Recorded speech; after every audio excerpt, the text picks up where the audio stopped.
एक सुगंधित घास जिसे आमतौर पर नींबू घास के नाम से जाना जाता है, एक बारहमासी एवं बार बार काटी जाने वाली फसल है।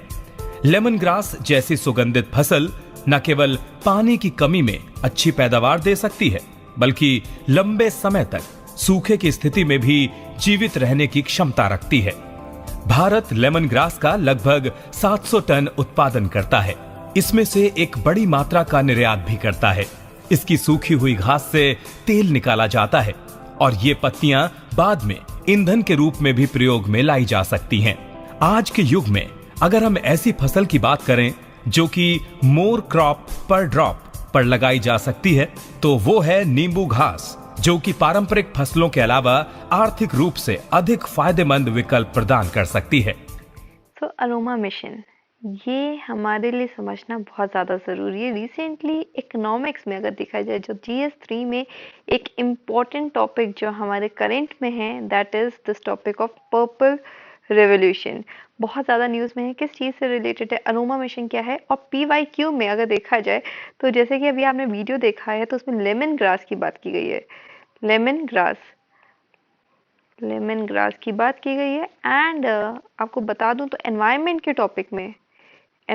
के टॉपिक का एक क्वेश्चन PYQ UPSC 2022 में लेमन ग्रास का एक ऑप्शन आया था UPSC में। तो क्या है लेमन ग्रास, अगर आपने ये वीडियो देखा होता या फिर अरोमा मिशन के बारे में पढ़ा होता तो आपको पता होता। तो एनवायरनमेंट का टॉपिक आप इकोनॉमिक्स के टॉपिक से भी निकाल सकते थे। तो उसी तरह से इंटीग्रेटेड अप्रोच को लेते हुए करंट अफेयर्स को हम हैंडल करेंगे।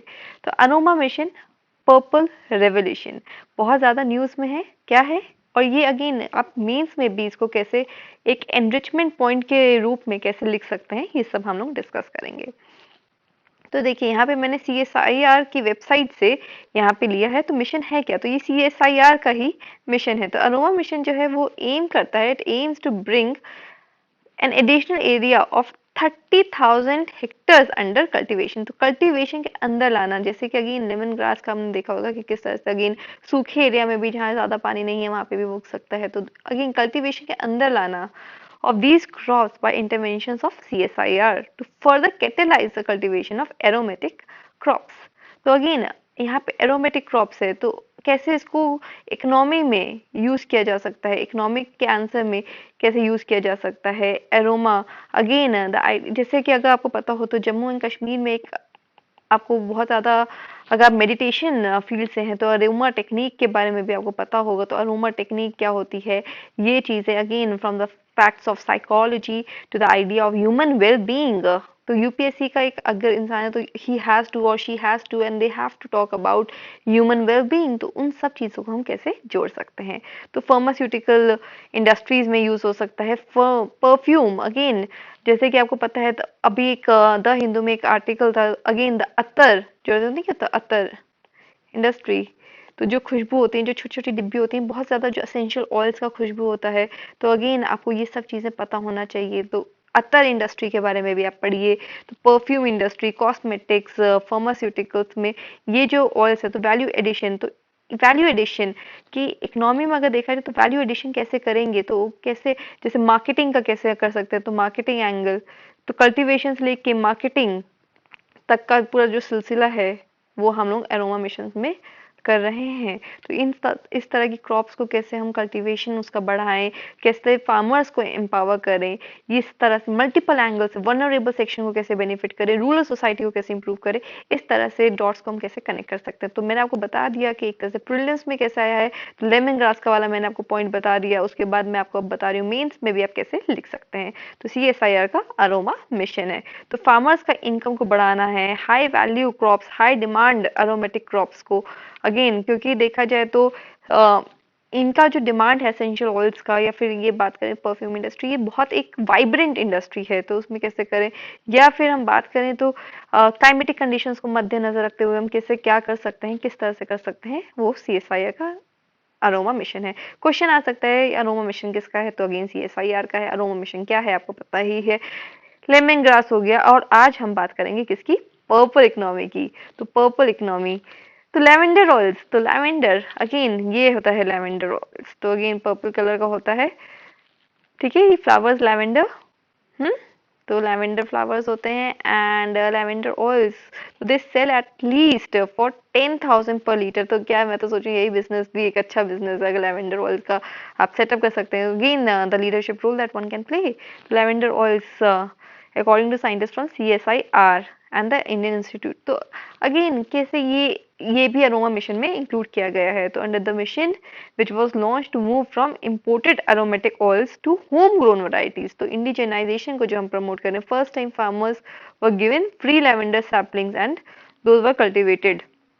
तो लैवेंडर का अगेन ज्योग्राफी के अगर पर्सपेक्टिव से मैं कनेक्ट करूँ, ज्योग्राफी में अगर देखा जाए तो लैवेंडर जैसे जम्मू कश्मीर का है, तो जम्मू का जो क्लाइमेटिक कंडीशन है वो बहुत अच्छा है फॉर द लैवेंडर का। अब जैसे अरोमा मिशन में डायरेक्ट क्वेश्चन नहीं आएगा तो पीटी में पूछ लिया जाएगा लैवेंडर ऑयल्स और उसका क्लाइमेटिक कंडीशंस कैसे है, लिंक करिए। क्योंकि देखिए डाउन टू अर्थ में भी यहाँ पे कवर है, CSIR का इसमें इतना ज्यादा इंटरवेंशन है तो आपको पता होना चाहिए। तो climatic condition again Jammu Kashmir, जैसे जम्मू कश्मीर का जो डोडा डिस्ट्रिक्ट है वहां पे अगर देखा जाए तो इट इज लैवेंडर का सेंटर।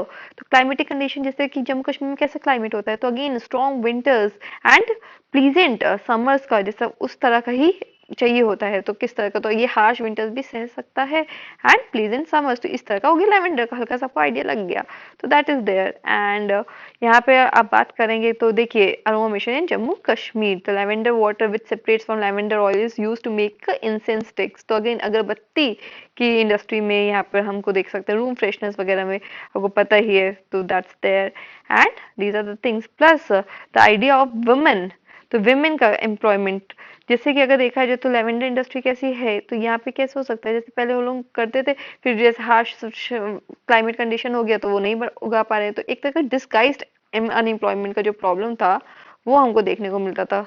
डिस्गाइज्ड कि मतलब कि लगे हुए हैं बहुत सारे लोग, या फिर सीजनल अनएम्प्लॉयमेंट कि एक सीजन का तो हमने ग्रो कर लिया, दूसरे सीजन में आपके पास ग्रो करने के लिए है ही नहीं क्योंकि वो हो ही नहीं सकता। तो लैवेंडर में अगर देखा जाए तो जैसे कि आप मतलब कि alternative kind of a thing that you can do, that farmers can do, तो वहां से भी आप कनेक्ट करेंगे। तो इकोनॉमिक्स के कंसेप्ट से भी करेंगे। इकोनॉमिक्स का कंसेप्ट है पर्पल इकोनॉमी क्या होता है तो पता होना चाहिए, it is connected with lavender.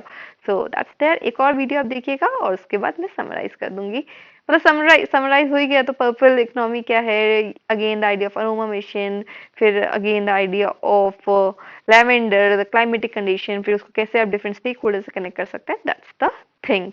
तो मल्टीपल क्वेश्चन आ सकते हैं। लेमन ग्रास पे ऑलरेडी आया हुआ है, इस पर आ सकता है। लैवेंडर में नॉर्मली लोगों ने इसको कवर नहीं किया हुआ है, पर हम यहाँ पे अपने YouTube पे कवर कर रहे हैं from the government source only. So yes, please like share and subscribe and watch this video graphic that I'm also going to include, and thank you. प्रसारण करेगा, इसको प्रचार प्रसार करेगा। और इसके साथ साथ सबसे बड़ी बात जो अरोमा मिशन में प्लान की गई कि उसमें प्रसंस्करण के लिए डिस्टिलेशन यूनिट्स जो हैं किसानों को प्रोवाइड की जाएगी। पहले ऐसी कोई योजना नहीं थी CSIR की या किसी और उसकी जिसमें कि प्रसंस्करण यूनिट की गई। हमने ये महसूस किया कि किसान एरोमेटिक क्रॉप्स इसलिए नहीं लगा पाते हैं कि प्रसंस्करण की सुविधा उपलब्ध नहीं होती है। अरोमा मिशन में ये भी प्लान किया गया कि कल्टीवेशन, प्रोसेसिंग, वैल्यू एडिशन और मार्केटिंग, ये चारों तरह की सुविधाएं किसानों को उपलब्ध की जाएं, जिससे कि किसानों को अपने श्रम की, अपने मेहनत की अधिक से अधिक कीमत मिले।